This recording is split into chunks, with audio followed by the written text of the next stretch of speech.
Your virtualized infrastructure is an n-dimensional universe of potential resource states. In this virtualized universe, there exists an infinite number of possible states in which our environment can be in at any given moment. But what is the good state where we're assuring application performance while being as efficient as possible? And how do we find and control this state? Consider if our environment was shaped only by CPU on a single virtualized host.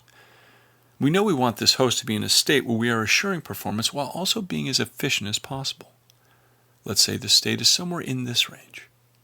Now, what happens when we add one more host to our environment?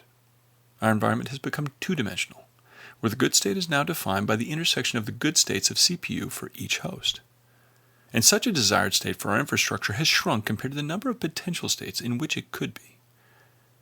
Now, what happens when we add a third, a fourth, a fifth, 100 more hosts into the dimension for CPU alone? The combinations of CPU states becomes n-dimensional, with the bad states greatly outnumbering the number of potential good states. Our desired state becomes even smaller within this chaos. When workload demands change for CPU, how do we ensure that the environment is maintained in this good state, when any dynamic shift in demand can force it out? Consider now what would happen if we add memory. Again, when we start with just two hosts, our good state is the intersection of smaller states. But when we continue to add hosts to our universe, the desired states for memory become a small subset compared to the amount of potential resource states in which our environment could be at any moment. And it's always changing. While each dimension by itself is complex, we now need to consider how to maintain the desired states across these two dimensions. Just like the intersection of good states for two hosts, we now have an intersection of states across n dimensions.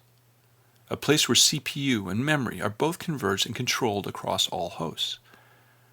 When we make a decision on CPU, how do we know that the workload we adjust won't push others out of the desired state from memory?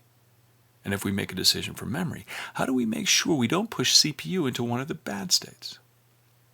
Let's add the additional dimensions for IOPS and network and swap, where the trade-offs between each are constantly pushing the environment in conflicting directions. In this case, identifying a desired state that satisfies all these trade-offs becomes harder and harder. Indeed, hard beyond human scale. The desired state for compute can only be achieved at the intersection of all these dimensions where workload demands are being satisfied by the infrastructure supply. But every demand change that happens risks diverging the environment into the vastly larger potential bad states in this n-dimensional universe. In reality, we don't just have dimensions for compute. We have multiple dimensions.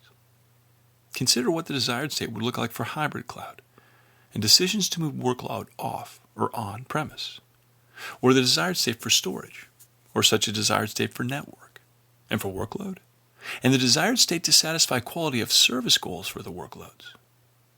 Any change in each impacts all the others, so we must find that equilibrium that satisfies all these trade-offs.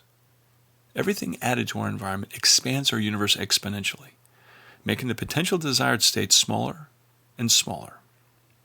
But somewhere, we can find these desired states, a place where our environment is converged and all these trade-offs are satisfied. But with the dynamism and fluctuation inherent in your environment, how can you find it? And more importantly, how can you control it there? The answer: demand-driven control from VM Turbo.